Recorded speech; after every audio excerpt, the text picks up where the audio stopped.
Hello বন্ধুরা, এটা হলো নার্সারি থেকে নিয়ে আসা ব্যাঙ্গালোর ভ্যারাইটিস একটা জবা গাছ। এর ফুলটা খুব সুন্দর। এই জবা ফুলটার রং হলো লাল এবং ভিতরটা কালচে লাল। এবং এই গাছটায় এই 8 ইঞ্চির টবটায় লাগাবো, এই মাটির টবে। এবং তার সাথে সাথে কিছু পাথর দিয়ে ড্রেনেজটা বন্ধ করে দেবো। এর কারণটাই হলো জলের সাথে মাটি যেন টবের বাইরে না বেরিয়ে যায়। এবং এই মাটিটা আগে থেকে তৈরি করাই ছিল। এই মাটিটা দিয়ে টবটা কিছুটা ভরে নেবো। এই মাটিটা হলো আপনার গোবর সার, ভার্মি কম্পোস্ট এবং নদীর মাটি দিয়ে মাটিটা তৈরি করা আছে। এবং তার সাথে সাথে নার্সারি থেকে আসা যে পলিথিনটা আছে, পলিথিন দিয়ে গাছটা বের করে নেব। বের করার পর গাছটার গোড়ার কিছুটা মাটি ভেঙে দেবো নিচের, এবং আলতোভাবে ওই টবে বসিয়ে দেবো।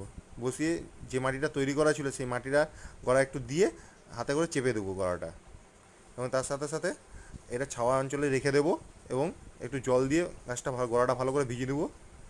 ব্যাস, গাছ লাগানো আমার কমপ্লিট হয়ে গেছে। ভিডিওটা যদি ভালো লাগে থাকে চ্যানেলটাকে সাবস্ক্রাইব করবেন এবং পাশে থাকবেন, কমেন্ট সেকশনে জানাবেন কেমন লাগলো।